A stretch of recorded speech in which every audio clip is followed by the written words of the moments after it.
Welcome to the full later life. My name is Martin and I'm here to encourage you to seize your later life. So if you're in your late 40s, your 50s, your 60s or even older, then you've come to the right place. So this is really more of an introduction about me and why I believe that now is the time when we can live our best lives. Especially if you're kind of like me who didn't quite make the most of our time when we were younger. Now I really didn't start taking my health and wellness that seriously, not till I was like 48 years old, which is a lot later than a lot of people. I mean sure, I did some active things now and then. I would go on hikes with friends, I would enjoy my annual ski trip, but I spent so much time just sat on the couch in front of the screens doing nothing. Sure, I could make the excuse that my job could be physical at times, especially as a production sound mixer, lifting heavy flight cases or running around with a big sound rig on my body, especially on documentaries and running gun shows, that kind of thing. But that really was more of a break your body down kind of grind than it was a build you up activity. Now, I don't know if you were like me whenever you were eating out, like sometimes you would feel guilty and pick the healthy option, but 9 times out of 10, I would end up picking the high calorie, high sugar, high fat option because that just tasted good to me. Would you like fries or side salad with your burger, sir? You know what, I'm gonna take fries, but you know what?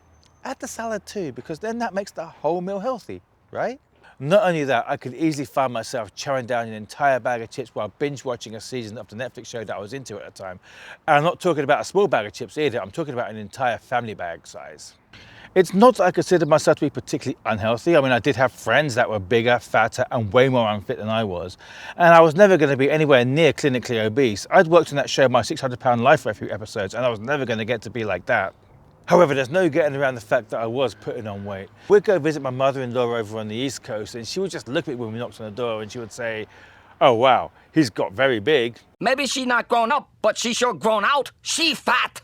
And even my wife from time to time would just pat my belly and go, "Boy, oh boy, oh boy, oh." That's kind of a Japanese, kind of endearing, goofy way of saying that tummy's getting a little round. No matter how much friends and family voiced their concerns, it just fell on deaf ears. I mean, sure, there were times when I felt maybe I should be a bit more active or maybe I should watch my diet. But the thing was, I didn't feel unhealthy at all. You know, if my friends invited me to go on a hike, I could do it. If I wanted to travel, I could do it. I just felt like everything was okay.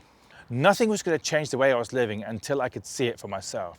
And one day, I got a wake-up call. Now, my wake-up call wasn't anything crazy dramatic, not like my friend back in the UK, who one day I'd love to get on this channel to talk about his experiences. But basically, the long and short of his story was that he went to his doctor looked at him and said to him, "Dude, if you don't change your lifestyle very soon, your heart's going to give out in 5 years." My wake-up call was more of a self-realization that happened at a point in time. And what happened was my wife and I, we went down to Peru to visit my brother who happened to be teaching in Lima at the time.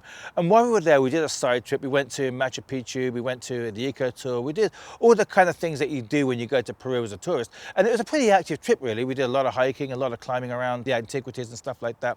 And so I had no problems with the trip. I had no problems with keeping up with the activities. It was only when I came back home, my wife and I, we were looking through the photographs that we took, so many of them. But one photo really jumped out at me. It actually shocked me to the core. I just looked at it and I couldn't believe it. Had I really got this fat over the years? And so there it was. I finally did see it for myself, you know, and I realized that I had to make some serious changes to my lifestyle if I were to live well into my middle age and beyond.